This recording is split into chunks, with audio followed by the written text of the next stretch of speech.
Boa noite, meus irmãos. Mais uma quarta-feira, estamos aqui para estudarmos as obras de André Luiz. Vamos fazer a leitura do Evangelho. Caiu para nós o capítulo 12, o item 7. Se alguém vos bate na face direita, apresenta-lhe também a outra. Tendes aprendido que foi dito, olho por olho e dente por dente. Eu vos digo, para não resistirdes ao mal que se vos queiram fazer. Mas, se alguém vos bate na face direita, apresenta-lhe também a esquerda. E se alguém quer demandar convosco para tomar vossa túnica, abandonai-lhe também a vossa capa. E se alguém quer vos constranger a fazer 1000 passos com ele, fazei ainda 2000.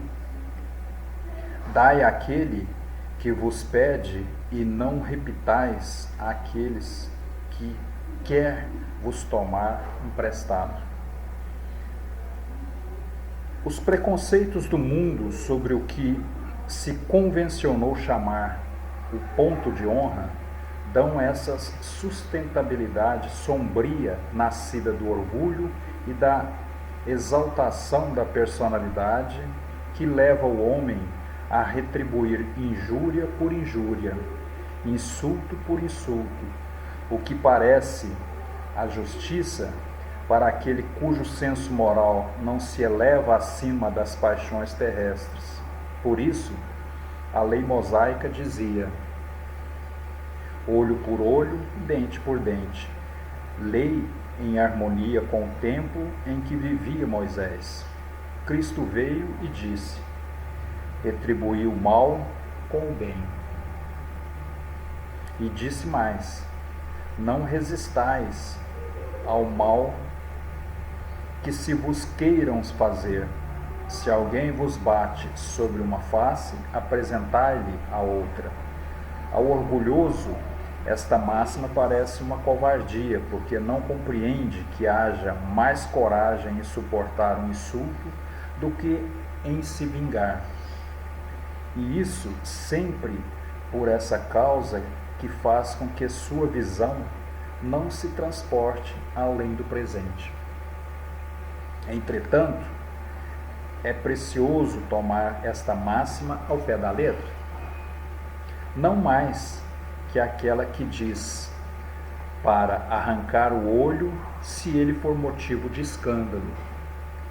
Acentuada em todas as suas consequências, seria condenar toda repressão, mesmo legal, e deixar o campo livre aos maus, lhes dissipando todo medo. Se não se opusesse em freio às suas agressões, logo todos os bons seriam suas vítimas. O próprio instinto de conservação, que é uma lei natural, diz que não é preciso estender benevolamente o pescoço ao assassino. Por estas palavras, portanto, Jesus não interditou a defesa, mas condenou a vingança. Então fica aí esse trecho do Evangelho para a gente refletir. Vamos fazer a nossa oração. Então, elevando o nosso pensamento a Deus, ao nosso Pai, ao nosso Mestre Jesus, queremos agradecer por mais essa oportunidade e que ela possa nos proporcionar o entendimento e possamos internalizá-la e que possamos em seguida usá-la como ação na nossa prática cotidiana. Que esses benfeitores possam amparar e assistir a todos os nossos dirigentes, aos nossos governantes de todas as nações, a todo o nosso planeta e a todas as equipes que nos assistem neste momento de grande mudança e transformação. Também as equipes do plano espiritual que incessantemente acolhe, ampara e assiste a todos os irmãos que foram reunidos para esse desencarne coletivo, que recebam também as energias e a luz para se fortalecerem. E assim, pedimos ainda que possam amparar e assistir a todos aqueles que estão nos leitos dos hospitais, aos trabalhadores da área de saúde, que lidam incansavelmente com essas dificuldades diante desta pandemia, que possam amparar a todos, Senhor. Enfim, aonde houver a dor física ou espiritual, que estes seus enviados possam, em teu nome, estar ali levando a luz para a elevação espiritual e as energias para o fortalecimento físico. Que possa ainda amparar e assistir a todos os nossos familiares, a todos os nossos trabalhadores da nossa casa, quer encarnados ou desencarnados. Que assim seja, e graças a Deus. Então, continuando o nosso estudo, nós estamos vendo o capítulo 3, Entendimentos, né? Onde o livro é Libertação. É interessante sempre a gente estar lembrando que esses capítulos são endereçados, né, por André Luiz, que, tendo esta oportunidade de conhecimento e de aprendizado junto ao plano espiritual, nos passa, né, para que possamos entender e compreender como devemos entender para nos proceder melhor diante destas situações de libertação de irmãos no plano espiritual em situações semelhantes àquele que descreve. E na última quarta-feira nós vimos que eles estavam, né, numa instituição diante de uma espécie de anfiteatro, onde que a equipe de médiuns materializadores fizeram e deram oportunidade para que uma irmã, descrita aqui pelo André Luiz, como uma matrona de um plano bem mais elevado, perde capacidade vibracional e se materializa junto deles para a instrução. E aí nós vamos ver, seguindo, né, quais são estas instruções. Tornaremos, contudo, ao campo de luta regeneradora e benfazeja. Que vale para nós a paisagem celestial sem a libertação daqueles que amamos? O coração amoroso, atormentado, abdicará do ingresso numa estrela para resistir ao lado de um ente querido em duelo com as serpentes de um charco? Então, essas perguntas e esses questionamentos são dessa matrona, desse espírito que se materializou diante deles e que já nós vimos anteriormente que era a mãe dessas duas irmãs, né? E que agora vão se preparar diante da equipe espiritual ao qual vão ser assistida neste novo preparo para essas drenagens energéticas e, consequentemente, a libertação de dois irmãos que veremos a seguir. Poderíamos gozar, porventura, o espetáculo augusto das esferas resplandecentes, ouvindo-lhes a harmonia indefinível numa situação de destaque adquirida à custa daqueles que gemem e desfalecem nas trevas? Abandonar quem nos serviu de degrau em plena ascensão divina é das mais horrendas formas de ingratidão. O Senhor não pode abençoar uma ventura colhida ao preço de angústias para aqueles que nolas deram. Então ela está afirmando que como encarar, né, situações mais elevadas e de progresso, se ainda deixamos para trás entes em situações de grande dificuldade e dor. ao qual em existência pregressa eles tiveram, né, a oportunidade de ali estarem aprendendo, melhorando e crescendo. Então seria o que? Aquilo que a gente fala de felicidade. Como ser feliz? Percebendo diante de nós, numa realidade material ou espiritual, irmãos em grande sofrimento e dor. É uma situação de uma felicidade relativa, né? Porque a absoluta ainda está muito longe das nossas pretensões e das nossas posições em termos de progresso. Ela questiona, né, e falando ao mesmo tempo às filhas.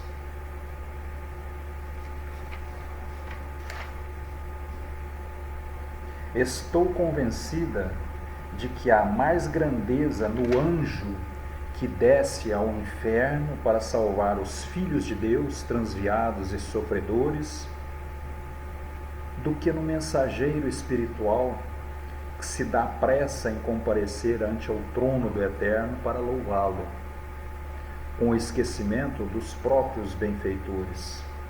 Quer dizer, seria uma condição muito egoísta, né?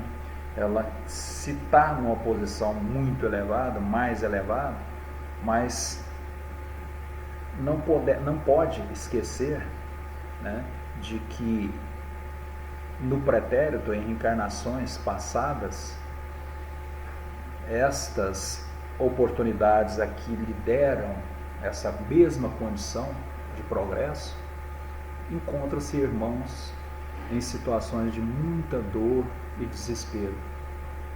Então, olha a comparação que ela faz.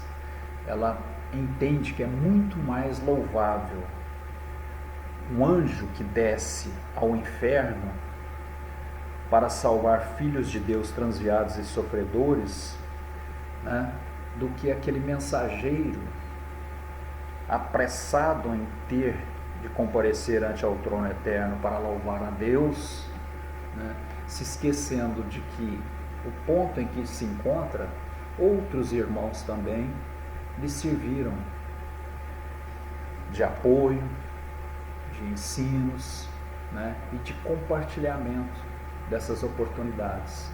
Aí, olha a condição desta senhora, né, de um plano consciencial bem mais elevado. A venerável matrona enxugou o pranto e copioso prosseguiu. Ouvidemos, pois, minhas filhas, o que hoje somos para socorrer os que, com o propósito de nos servirem, resvalaram a despenhadeiro sinistro e tormentoso. Olha o que ela fala para as filhas, né? Então, para não esquecer que se hoje elas estão naquela condição, não podem esquecer, né, de alguém que, convivendo na mesma situação, em existências pretéritas, ainda se encontra em grande dificuldade e dor, que é o Pai.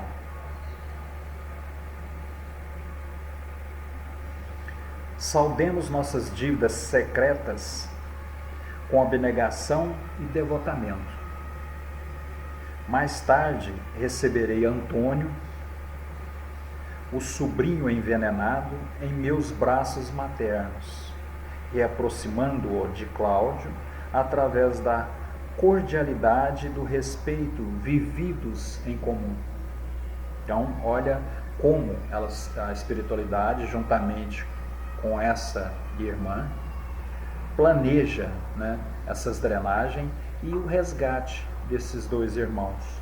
O sobrinho envenenado pelo marido vão ser, né, recebidos em nova oportunidade reencarnacionista para que possam ali melhorar as suas condições. Ensinar-lhe-ei com alegria, ternura, a pronunciar o nome de Deus e desfazer as pesadas nuvens de revolta que lhe empanam a vida íntima. Então o Antônio se sente um injustiçado e buscando, né, através da revolta, da indignação, a vingança. E aí ele se perde também na espiritualidade, colhendo energias do mesmo nível. A fim de incliná-lo à compreensão e à piedade com mais eficiência, comprometi-me a acolher também, no tabernáculo materno, as 6 criaturas desviadas do bem, às quais se apegou, desvairado, nas regiões inferiores, em face da culpa de quem nos foi desvelado, amigo. Então vejam bem, ó, que nós adiantamos, o Antônio, nessa condição de energias pesadas, de egoísmo, de ódio, de vingança, se também recebe energias da mesma carga com ele, a influenciando, né, atraindo, e se compromete. 3 criaturas, como ela aqui descreve. Então, desvairado, né, na forma de alucinação, de enlouquecimento, ele acaba comprometendo mais 6 criaturas no plano onde ele se encontra na espiritualidade. E a mãe, né, a futura mãe, diz que vai acolhê-las também para quê? Para que melhor ele aceite esses novos compromissos. Meu afeto reinará dificilmente num lar repleto de corações menos afins como o meu, onde Jesus me ensinará a soletrar venturosa a doce lição do sacrifício silencioso. Então a ela, com toda a dor, sofrimento, desgaste em situações que envolvem a condição emocional, ela vai ter que ser de forma silenciosa. Então também uma grande dificuldade. Dá para perceber aí o porquê deste preparo a níveis bem mais elevados, se preparando, se fortalecendo, né, nestes sentimentos, para baixar e vir a reencarnar, onde encontrará muita dificuldade diante dessa nova condição.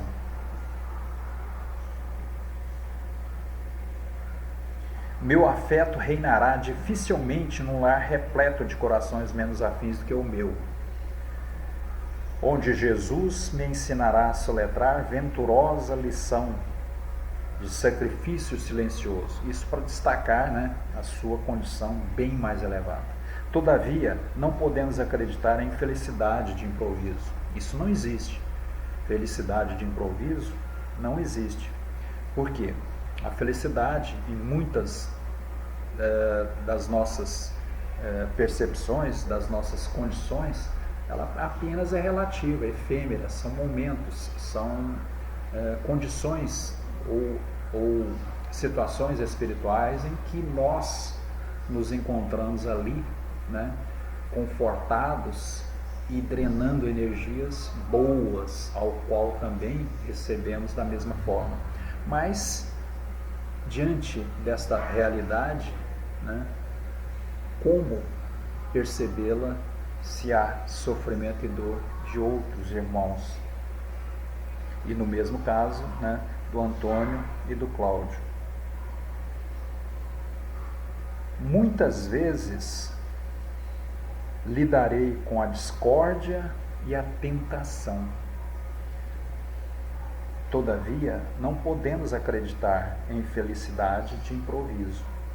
Conquistaremos em cooperação abençoada aquela paz que Cláudio sonhou para nós e que ele próprio não desfrutou. Então a gente passa a entender que no momento, naquela existência, no pretérito, onde ele comete essa atrocidade diante do sobrinho, tirando-lhe a vida para se apoderar dos bens materiais e da fortuna, dali para frente ele já não tem uma vida normal e nem e por consequência do próprio ato cometido por ele. Essa condição atrai também irmãos do mesmo nível energético ali infortuná-lo, né, durante toda a sua restante da sua existência. E ele passa ali a sofrer, acreditamos que de forma silenciosa, porque me parece que as filhas e a esposa não tomam conhecimento do seu ato. Para que eu parta, porém, no rumo da reencarnação, é necessário que o papai renasça primeiro. Então, ela falando para as filhas, né? Que essa nova missão que está sendo ali traçada sobre essa oportunidade que lhes, de preparo por ela e pelas filhas, que lhes estão sendo mostrada, né? Pela espiritualidade, que lhe dará o apoio, o amparo, para que isso possa melhorar a condição do sobrinho e do marido e pai. Então é necessário que o pai parta primeiro, mas para ele partir, se posicionando em ambientes com energias muito pesadas, em que há a cristalização da sua mente somente comungando e assimilando energias afins, dificilmente percebe a influência das filhas ou até da própria esposa, porque há um fechamento, uma cristalização dessas energias, fechando, né, a possibilidade de penetração de luz, de auxílio. Sem esse marco inicial, não posso atacar o nosso processo redentor em nova fase. Isso tudo está sendo planejado ali naquele momento, né? Ajude-nos assim, reciprocamente, enquanto procuro transformar Antônio, reajustando-lhe as fibras afetivas, inclinem ambas o espírito paterno. E a esperança e a meditação reconstrutiva. De alguma forma, elas vão ter que estar incansavelmente, né, ali em busca de auxiliar o pai, e que essas tentativas vão ser muito desgastantes e penosas, porque ele está fechado em energias pesadas e muito deprimentes. As jovens derramaram pranto comovedor, em que se misturavam angústia e alegria, e a matrona iluminada, revelando-se em despedida, acrescentou: não desanimem, o tempo é das mais preciosas dádivas do Senhor e o tempo nos auxiliará. O porvir reunir-nos-á de novo em abençoado refúgio terrestre. Eu e Cláudio, então, renovados, receberemos muitos filhinhos. E vocês duas estarão entre eles, reconfortando-nos os corações. Então, veja bem, além das 6 criaturas envolvidas por Antônio nessa queda pesada, vão receber também as 2 filhas, né, que supostamente vão servir de base, de ancoramento, né, de sustentação, com sentimentos bons a fortalecer a mãe. Tereis sobre o peito algumas pedras preciosas por lapidar, no esforço de cada dia, e dentro da alma 2 flores em ambas, cujo perfume celeste me sustentará as energias necessárias à perseverança até o fim, que são as 2 filhas. Compensar-me-ão vocês duas de todas as canseiras. Juntas pelo amor imperecível trabalharemos, sustentadas pela recordação, embora imprecisa, da gloriosa vida espiritual que um dia nos acolherá, felizes e triunfantes. Lembremos-nos de Jesus e avancemos. Então, explicando mais ainda às filhas, né, a difícil e árdua tarefa que elas ainda têm pela frente. Silenciou a emissária e as moças, provavelmente avisadas de que o tempo permaneceria esgotada, abraçaram-na de encontro ao coração. Sedentas de carinho, a mãezinha beijou-as, enternecidas, e após saudar-nos cordialmente, tornou à tribuna, e cujo topo desapareceu ao nosso olhar numa onda de neblina esvanecente, neblina efêmera, né? Se esvaneceu, dando a entender que retorna ao seu plano espiritual para se preparar. Entreolhamo-nos em lágrimas, como quem tivera a permissão de repousar a mente em branda melodia. As irmãs retornaram ao lugar que ocupavam e música balsâmica se fez ouvir, renovando-nos o ambiente, obedecendo, certo, ao intuito de modificar-nos o campo vibracional. Ponderando na incomensurável bondade do Pai, recordei os laços afetivos que me ligavam ao pretérito e observei, isto André Luiz, mais uma vez, que todas as medidas do bem são planejadas e pacientemente executadas pelos que se angelizam nas virtudes do céu, iluminados intimamente as oportunidades perdidas noutro tempo, quando o verdadeiro entendimento da vida não me felicitara o espírito.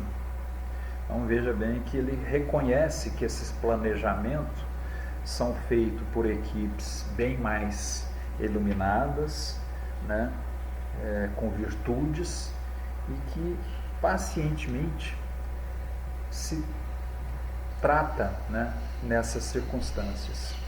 Ainda não voltará a mim mesmo da salutar divagação, quando outro lençol de alva substância coroada de tons dourados se fez visível no alto. Em breves instantes, revestia de luz, outra mensageira surgia na tribuna.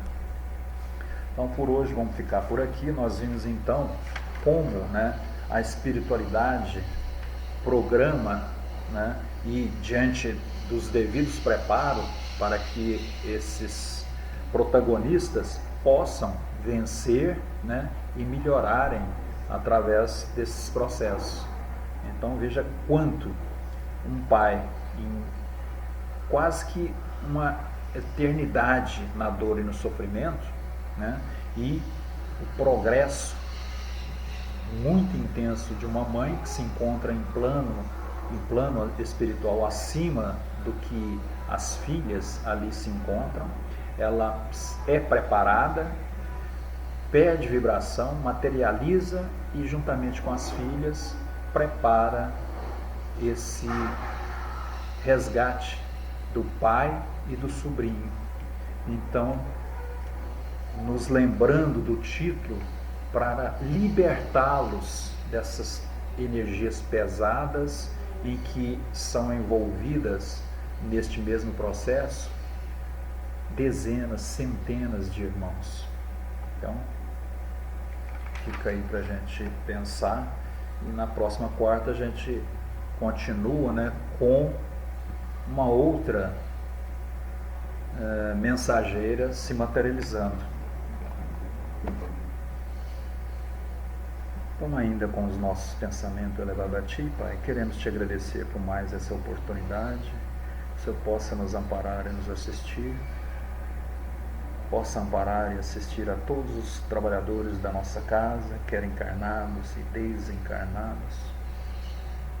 A todos os nossos dirigentes, a todos os dirigentes de nações, que possam ser iluminados e amparados neste único sentimento que, ora, o nosso planeta deveria estar assumindo e processando, que é a fraternidade.